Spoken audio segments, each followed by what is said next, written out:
Istong ano, pinapahirapan pa niya tayo. Kung ako lang siguro naging amo natin, siguro ngayon pantay na ang paan ni Istong na yun sa lupa. Ganda na naman yung kayabangan mo, Joseph. Anong kayabangan? Kung hindi mo lang siguro ako pinigilan kanina, tapos na ng trabaho natin ngayon. Hindi pwede, Joseph. Mula sa utos ni amo natin, nasaktan sila. Kahit ba saktan nila tayo? Kahit tagayin pa nila tayo ng ita? Hindi pa rin natin sila sasaktan? Dahil ba sa hindi inuutos ni amo natin? Melissa, yan pa rin ba ang gagawin natin, ha? Siyempre hindi. Lalaban tayo, Joseph. Yan naman pala eh. Pero hanggat wala silang ginagawang masama sa atin, hindi tayo kikilos. Bakit? Ano ba ang gusto mo?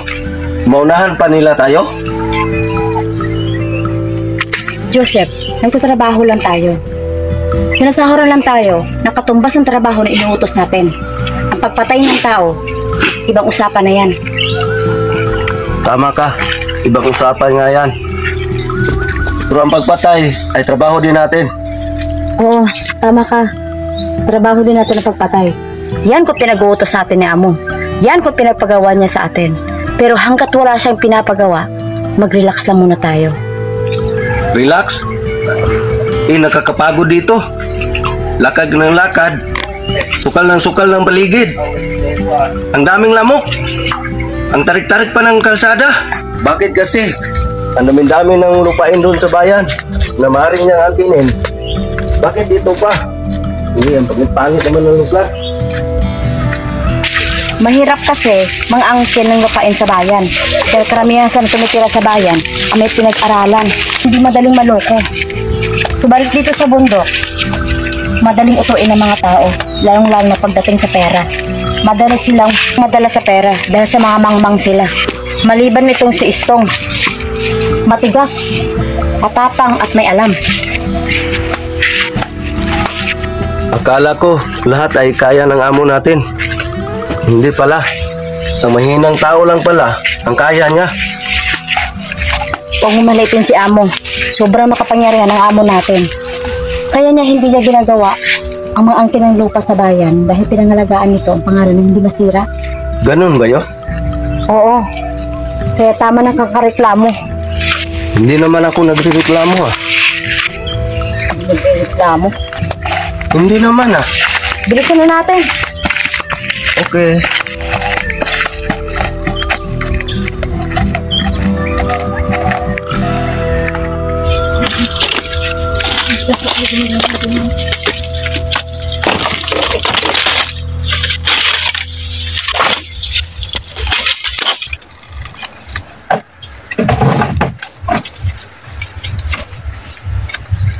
Anak! Anak! Wala dito ang anak natin. Umalis siya.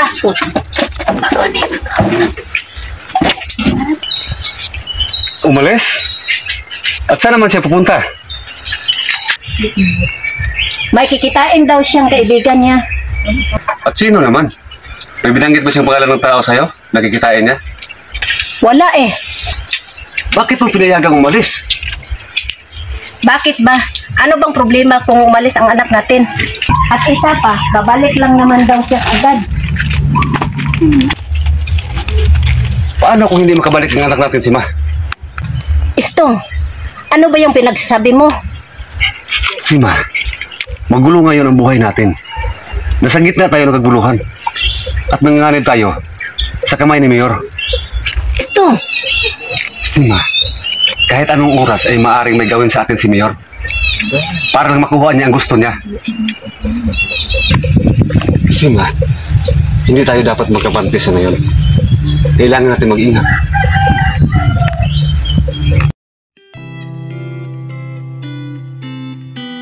Kamusta ka na? Ang tagal natin hindi nagkita.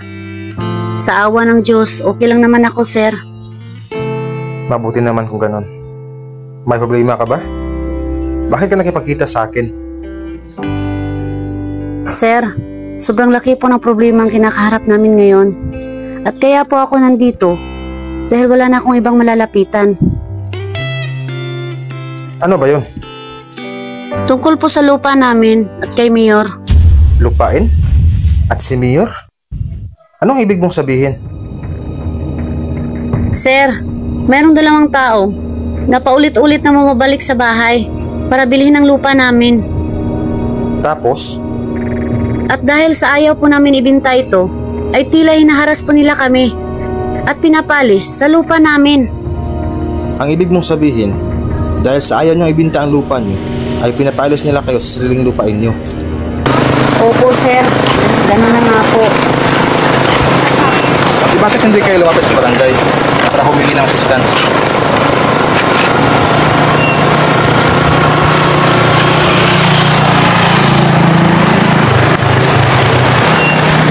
Nakakatakot man pong sabihin, pero isa po sa sumang-ayon, ang barangay captain namin. Ha? At bakit naman? Sa anong dahilan? Dahil po kay Mayor, sir. Ano?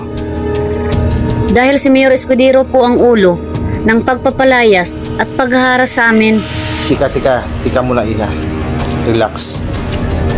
Mahirap magbintang. Lalong-lalo na kapag hindi mo napatunayan na totoo ang hinala mo.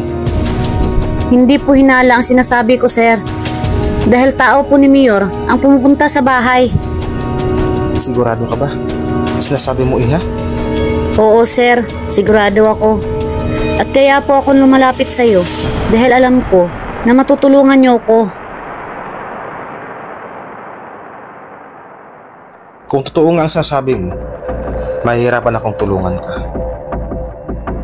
Kung totoong si Mayor Escudero ang dahilan ng kapalayas sa inyo, ay mahihirapan akong kalabanin siya. Sir, alam ko po. At kaya ako lumalapit sa iyo dahil alam ko na may tapang ka na harapin sila.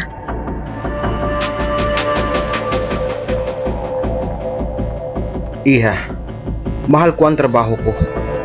Pinaghirapan ko ang profesyon ko. Walang magagawa ang tapang ko kapag nawala ang pagiging pagkapulis ko. Ibig sabihin, hindi niyo po ako matutulungan? Ganito na lang, Iha. Kung totoo nga si Mayor, ang utak na kaguluhan na nangyayari ngayon sa inyo, mas mabuti pang kausapin niyo na lang siya. Magmakaawa kayo na sana, at sabihin niyo sana ay huwag na kayong guluhin pa. Kung ganon, mali pala ako ng taong nilapitan. Sorry. Sana maintindihan mo ako. At sana maintindihan mo rin na may pamilya akong binubuhay. At nakasandalan din ako sa pagiging pagkapulis ko. Patawad.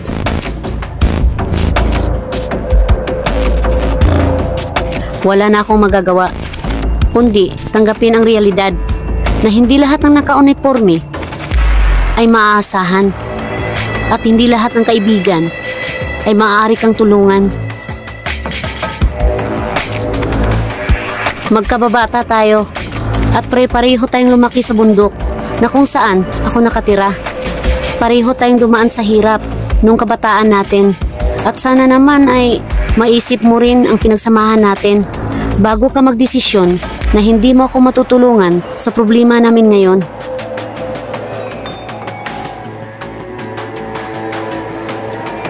Hindi ko nakakalimutan kung ano tayo noon.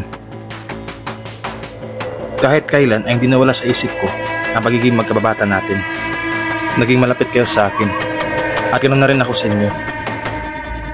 Pero ang banggain si Mayor ay ibang usapan na yan. Sayang ang sinumpaan mo sa tungkulin mo. Sayang ang uniforme mo kung hindi ka marunong tumulong sa mga mahihinang kagaya namin.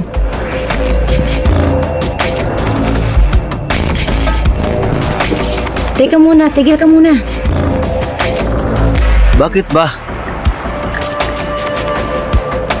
Basta, itigil mo.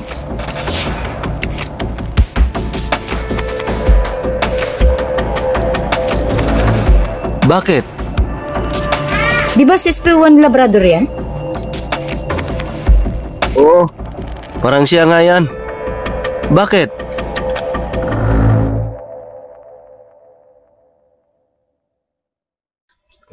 Parang namumukhaan ko kasi ang babaeng kausap niya eh. Di ba parang anak ni Istong ang kausap ni SP1 Labrador?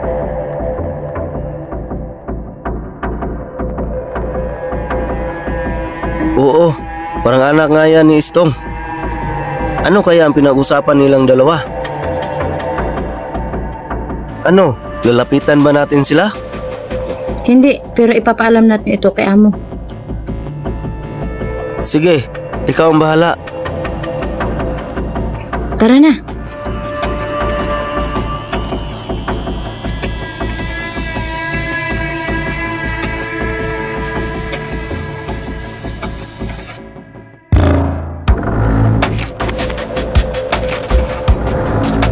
Gusto mo kitang tulungan, ay wala akong magagawa.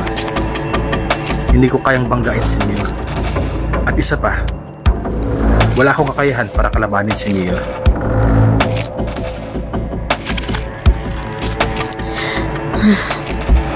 Kung nahihirapan ka, kung natatakot ka, paano na kaya kami?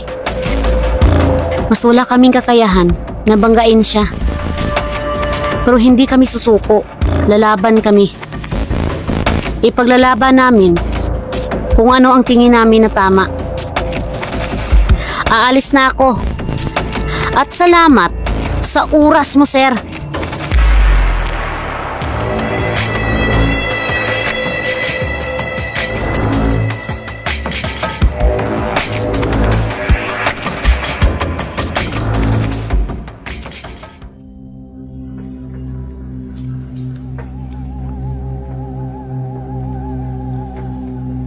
Anong oras na? Wala pa rin ang anak mo.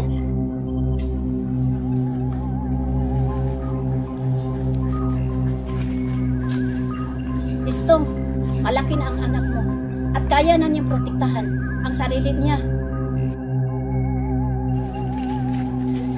Kaya ang sarili? Si Ma, babae ang anak natin. Babae siya. At alam ko na hindi niya kaya protektahan ang sarili niya. Minamaliit mo yata ang anak natin, Istong. Hindi ko siya minamaliit, si Ma. Pero yun ang tama. Na hindi niya kaya protektahan ang sarili niya. Ano ang laban niya sa malaking tao na pupunta dito sa bahay? Wala, si Ma. Istong, dugo mo ang nananalaytay sa ugat ng anak natin. Dugo ng aswang. Oo, alam ko. Pero si Ma, hindi pa tayo sigurado kung makukuha ng anak natin ang kakayahan ng isang aswang. Pero sana kung maaari, ay wag. Dahil ayaw kong magaya sa akin. Ayaw kong maging miserable. Kagaya ko ang buhay ng anak natin, si Ma. Istong, Si Ma, matagal na panahon ko nang kinalimutan ang pagiging isang aswang. Matagal na panahon ko nang nilalabanan at pinipigilan ang pagiging aswang ko. Pero, kapag may nangyari sa anak natin at sa iyo, mapakita ko sa kanila kung ano ang bagsik ng isang aswang.